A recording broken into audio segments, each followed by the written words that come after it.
Olá, tudo bem com você? Que a graça e a paz de nosso Senhor Jesus esteja em sua vida. Pois bem, hoje estarei continuando com a minha exposição no capítulo 15 do Evangelho segundo escreveu Lucas. E hoje estarei encerrando este capítulo falando a respeito da parábola do filho pródigo. Lembrando que este capítulo ele possui 3 parábolas de Jesus. No vídeo anterior eu fiz o comentário, a exposição a respeito das 2 primeiras parábolas. E hoje estarei continuando aí com a última parábola deste capítulo. Eu vou deixar também no card acima a playlist com todos os vídeos deste evangelho. Está aí, parábola do filho pródigo. Diz assim: continuou. Certo homem tinha 2 filhos. Interessante aí. Certo homem tinha 2 filhos. O mais moço deles disse ao pai: Pai, dá-me a parte dos bens que me cabe. E ele lhes repartiu os haveres. Interessante. Não era comum o pai em vida repartir os bens com os filhos. Mas o interessante aqui é que nesta parábola que Jesus conta, o pai simplesmente, ele não questiona, ele atende ao pedido do filho mais novo. Aqui, o mais moço aqui é o mais jovem, nascido recentemente, é o neoteros, o neos, esta palavrinha aqui, esse adjetivo é nominativo, neóteros. Neóteros vem de neos, que é o mais novo, nascido recentemente.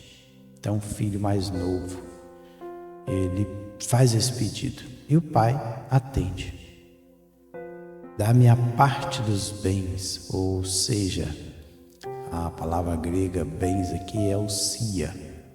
Esse substantivo é propriedade, posses, ou seja, dá-me a posse que me pertence, que me cabe. Interessante. Passado não muitos dias, o filho mais novo, ajuntando tudo o que era seu, partiu para uma terra distante e lá dissipou todos os seus bens, vivendo dissolutamente. Então, logo depois aí, de posse já do dinheiro ali da terra, que o pai provavelmente tinha dado para o filho, passado não muitos dias, então foi rápido, ele queria ausentar da casa do pai rapidamente. E ele partiu para uma terra distante, um lugar longo. Aí a palavra distante aí é macros. E lá dissipou. A palavra dissipou aí é diascorpizo. Diascorpizo é espalhar, selecionar, lançar. Ou seja, ele acabou com o dinheiro que ele tinha, todos os seus bens, todas as suas posses, vivendo dissolutamente. O que é dissolutamente? Esta palavrinha aqui, assotus, significa desregradamente, é um advérbio e é viver sem regras, desregradamente, ou seja, ele não teve um critério para gastar os seus bens. Ele viveu sem regras. O 14 diz o seguinte: depois de ter consumido tudo, sobreveio àquele país uma grande fome, e ele começou a passar necessidade. Então, depois que ele dissipou todos os seus bens, ele agora estava sem nada. E diz que sobreveio uma grande fome. A palavra fome é limos, que é escassez de colheita. Veio uma grande escassez de colheita. E ele começou a passar por necessidade. O estéril, ou seja, terem falta. Então ele foi e se agregou a um dos cidadãos daquela terra, e este o mandou para os seus campos a guardar porcos. Então, devido à necessidade, ele se agregou é colau. Colau é ajuntar-se, aderir. Então ele foi para junto de um daqueles cidadãos da terra para trabalhar, e este o mandou para guardar. Bosco, a palavra bosco aí é alimentar, ou seja, o trabalho dele era colocar comida para os porcos. Porcos aí é roirós, que é suíno. O 16: ali desejava ele fartar-se das alfarrobas que os porcos comia, mas ninguém lhe dava nada. Veja bem que ele desejava. A Bíblia não diz que ele estava comendo a comida dos porcos. Diz que ele desejava, ele fartar-se. Vamos lá. Ali desejava. Epitúmio é a palavra para desejo. Cobiçar, anelar-se. Por quê? Fartar aí é gemizo, o verbo grego é gemizo, ou seja, encher o estômago ou comer as alfarrobas. Alfarrobas aí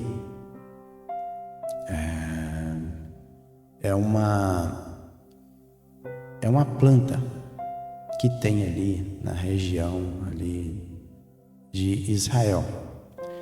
E diz o seguinte: antes do alfarrobas tem 3 palavras gregas aqui. 3 palavras gregas. Tem koilia, tem apó e tem keration. Interessante. 3 palavras aqui gregas. Elas estão aqui, ó. Apó, ton, keration. Aqui está a palavra koilia. Koilia é estômago, cavidade abdominal. Keration é vagens. Então eram vagens, era uma árvore que dava umas vagens, e essas vagens compridas, adocicadas, eram as alfarrobas, e elas eram usadas para alimentar os porcos.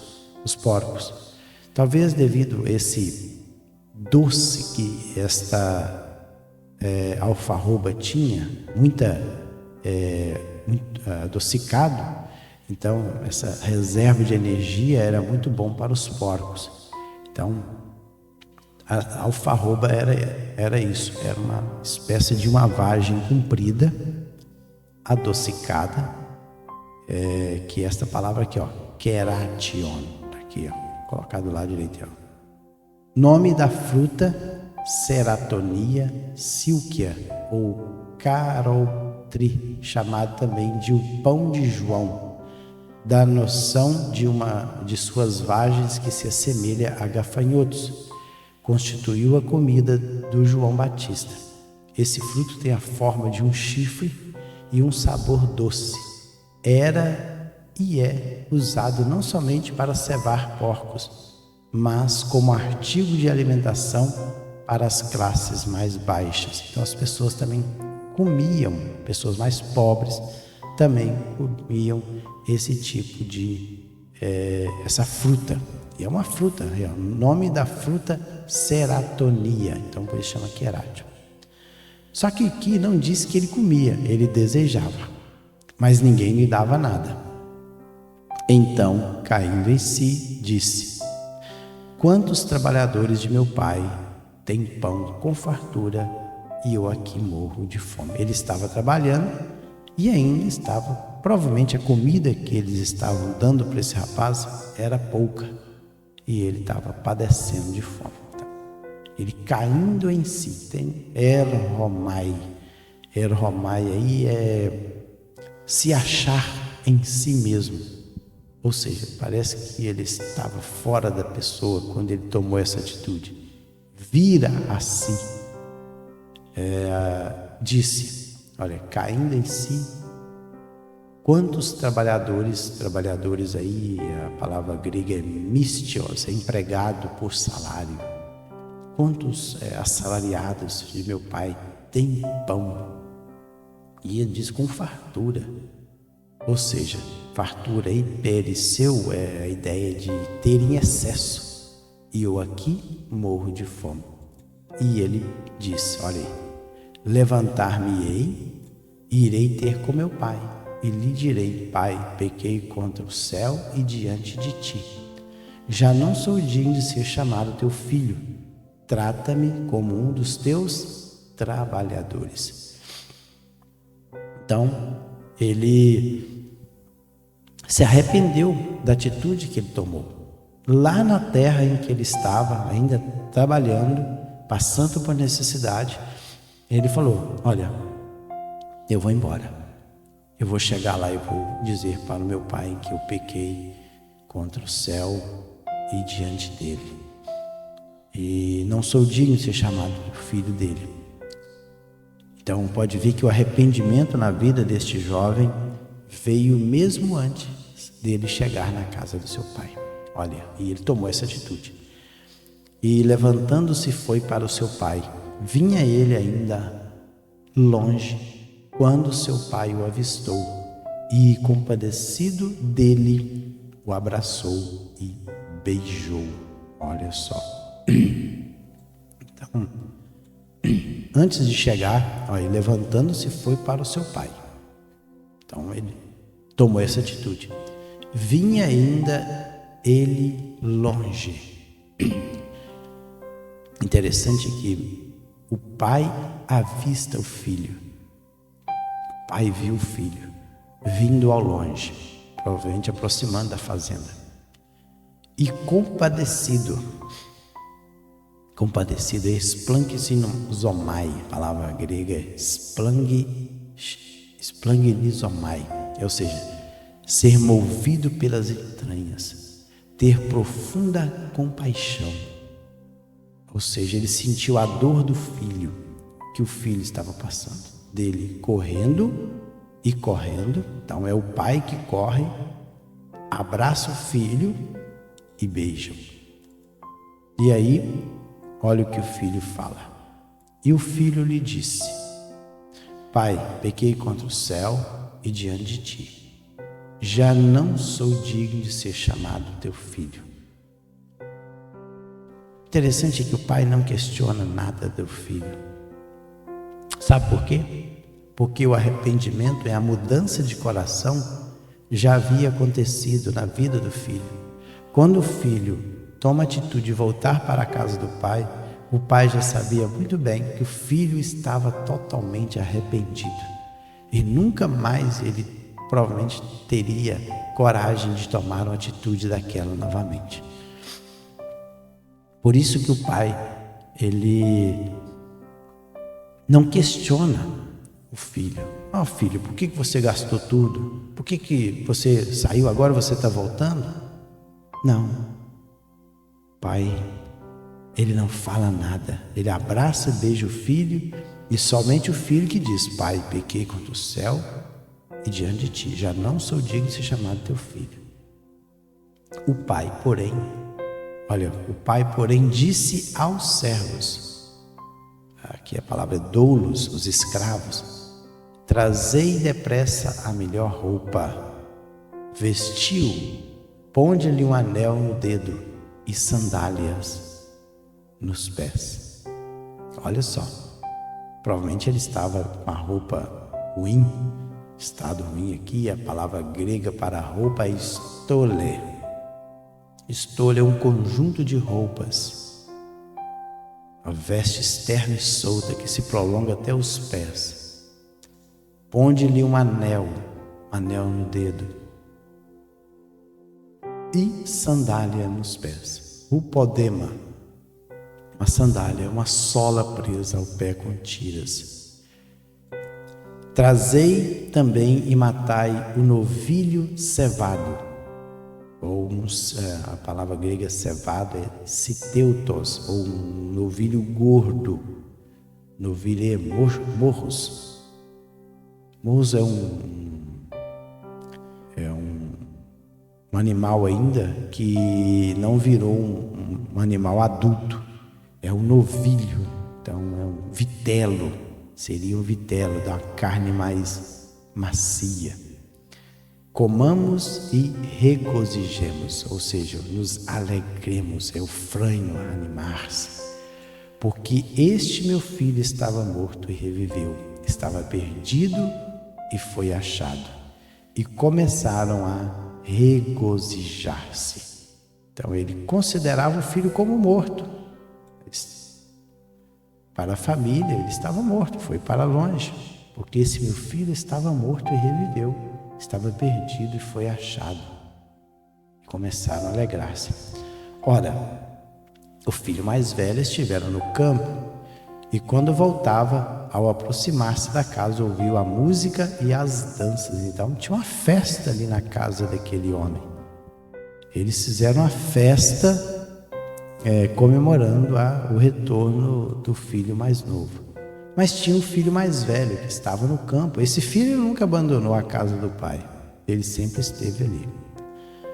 E quando ele estava aproximando da casa, ele escuta a música, ele chama um dos criados aí da casa e perguntou-lhe que era aquilo. Ao 32. E ele informou: veio teu irmão e teu pai mandou matar o novilho cevado, porque o recuperou com saúde. E ele se indignou e não queria entrar. Saindo, porém, o pai procurava reconciliá-lo. Puxa vida, ele não ficou feliz com o retorno do irmão mais novo. Interessante a atitude desse cidadão aqui. Ele não ficou satisfeito com o retorno do filho mais novo, ele ficou indignado. Olha, indignado aí, a palavra orgizo é um verbo e é estar muito irado, zangado, enfurecido. E o pai sai e começa a conciliar. A palavra conciliar é paracaléu. Daí minha palavra que é dada ao nome do Espírito Santo, que é paracletos. Paracaléu é chamar, estar ao lado, no sentido de consolar, de confortar, de encorajar, de instruir, de ensinar. Mas ele respondeu. Então o pai ali procurou consolá-lo, falar para ele a respeito do que aconteceu com o filho mais novo. Agora ele tinha voltado, então ele estava tentando trazer conciliação ali, no sentido de confortar, encorajar, exortar, instruir. Mas o filho não. Olha, mas ele respondeu ao seu pai: há tantos anos que te sirvo, sem jamais transgredir uma ordem tua, e nunca me deste um cabrito sequer para alegrar com os meus amigos. Então ele começou a reclamar com o pai a situação dele, que olha, eu te sirvo há muitos anos e nunca transgredi uma ordem tua. Transgredir aí é pareromai, ou seja, a ideia é negligenciar, omitir, ou seja, transpor. Então, olha, eu nunca negligenciei, nunca omiti, eu nunca fiz algo contra o Senhor. E o Senhor nunca me deu um cabrito para alegrar com meus amigos. Vindo, porém, esse teu filho, interessante que nem considera o irmão como seu irmão. Olha, vindo, porém, esse teu filho, que desperdiçou os teus bens com meretrizes, tu mandaste matar para ele o novilho cevado. Interessante que em lugar nenhum a Bíblia diz, o Senhor Jesus disse que este jovem ele tenha gastado com as meretrizes. Não diz o texto, diz que ele gastou dissolutamente, ou seja, ele gastou o seu dinheiro sem regras, mas a Bíblia não diz que ele tenha gastado com as meretrizes, em lugar nenhum. Quem fala aí, quem fala que o irmão gastou com as meretrizes, é o irmão mais velho. Olha, vindo, porém, esse teu filho desperdiçou teus bens com as meretrizes. A palavra grega é pornê. Pornê é mulher que vende o seu corpo para o uso sexual. É uma prostituta. É alguém que se entrega à impureza para a garantia do ganho. Então a ideia de pornê, substantivo feminino aí, alguém que vende o corpo para o uso sexual. Ou seja, entrega a impureza para garantia, dinheiro. E continua, então lhe respondeu o pai: meu filho, tu sempre estás comigo, tudo que é meu é teu. Interessante é que o filho mais velho não sabia o que ele tinha. Ele tinha tudo, mas nunca chegou perto do pai e pediu ao pai algo. Ou seja, estava ali diante dele e ele não sabia. Ele falou: olha, meu filho, tudo que eu tenho é teu. Só você chegar e pedir: pai, me dá um cabrito aí para mim alegrar com meus amigos. Com certeza o pai tinha dado, mas ele nunca pediu nada. Entretanto, ele olha: meu filho, tu sempre estás comigo, tudo que é meu é teu. Entretanto, era preciso que nos regozijássemos e nos alegrássemos, porque esse teu irmão, olha aí o pai falando, ele falou assim: esse teu filho não considerou, parece que o irmão como o irmão dele, mas o pai fala, olha aí no 32, olha, esse teu irmão estava morto e reviveu, estava perdido e foi achado. Olha aí o pai colocando na mente do filho que aquele jovem era seu irmão e que ele deveria aceitá-lo novamente como seu irmão. Provavelmente isso aqui Jesus estava falando para os judeus que ali estavam, que estavam questionando Jesus a respeito do fato dele estar comendo com os publicanos e pecadores. Lá no início do capítulo, os escribas fariseus questionaram Jesus que ele comia com publicanos e pecadores. E, com certeza, com essa parábola, fala, os publicanos e esses pecadores aqui são os seus irmãos mais novos. Aceite-os novamente. Eu estou trazendo eles para o reino de Deus. Então parece que o foco final da parábola era entretanto era preciso que nós regozijássemos e nos alegrássemos, porque esse teu irmão estava morto e reviveu, estava perdido e foi achado. Esse aqui, olha, esses aqui, publicanos e pecadores, são judeus, mas são teus irmãos. Eles estavam perdidos, mas foram achados. Pois bem, cheguei ao final aí de mais um capítulo, muito lindo esse capítulo, a parábola aí do filho pródigo. Então no próximo vídeo estarei indo para o capítulo 16, deixa eu ver aqui. vai falar sobre a parábola do mordomo infiel. Interessante que essa parábola do mordomo infiel é bastante grande. Então, nesse capítulo aqui, vai ser necessário alguns vídeos para que eu encerre o capítulo 16. Porque lá no versículo 18, desse capítulo 16, que vai ser o próximo vídeo, vai falar sobre o divórcio. E eu quero me atentar sobre o divórcio. É um versículo apenas que Jesus vai falar sobre o divórcio. Mas temos que comentar a respeito do divórcio à luz de outros textos da palavra de Deus. E é isso que nós vamos fazer. Fiquem todos na paz do Senhor Jesus.